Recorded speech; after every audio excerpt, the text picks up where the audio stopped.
Students, ये question paper है श्रीदेव सुमन उत्तराखंड विश्वविद्यालय का 2025-26 एम.कॉम थर्ड सेमेस्टर का है। पेपर का टॉपिक है इसमें financial analysis and institutions. 80 marks का है, 2.5 घंटे का समय है। Attempt any 5 questions, all questions carry equal marks. 16 number के क्वेश्चंस हैं। स्टूडेंट हिंदी इंग्लिश दोनों में ये क्वेश्चन पेपर है। फर्स्ट मैं धीरे धीरे स्क्रॉल करूँगी, आप साथ साथ इन क्वेश्चंस को नोट कर सकते हैं। फर्स्ट क्वेश्चन है, there is a close relationship between financial system and economic development. इस पर कमेंट यानी कि इस पर आपको एक ऐसे टाइप लिखना है। Second, define money market. What are the characteristics of money market? Also give the reforms undertaken by government to strengthen the Indian money market. Third question, discuss the functions of and working of IDBI.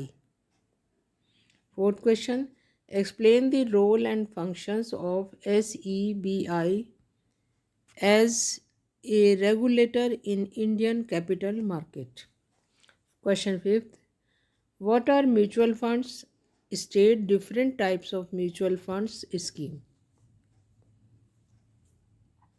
Question 6th, write short note on the following. 2 part है इसमें। Working and regulatory framework of LIC, performance of Indian banking, ये second part है। Question 7th, explain the role of foreign capital as a source of finance in Indian financial market. 8th question, differentiate between equity shares and preference shares.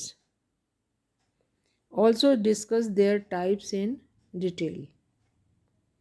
Question 9th, write short notes on the following. 2 part हैं। Short लिखा है student, detail में ही इनको बताना है क्योंकि 8 number का एक पार्ट बैठेगा। ए पार्ट है इसका NRI इन्वेस्टमेंट्स, बी है engineered financial and monetary instruments. Notes वाले क्वेश्चंस को स्टूडेंट पैराग्राफ वाइज डिवाइड करना चाहिए, तभी उसको लिखना चाहिए। क्वेश्चन 10th है, explain the power and functions of RBI as a regulatory authority governing commercial banks in India.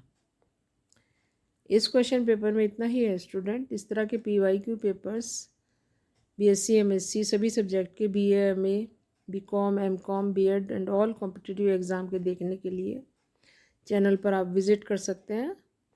My name is Dr. Shashi Tyagi. I thank you so much for watching.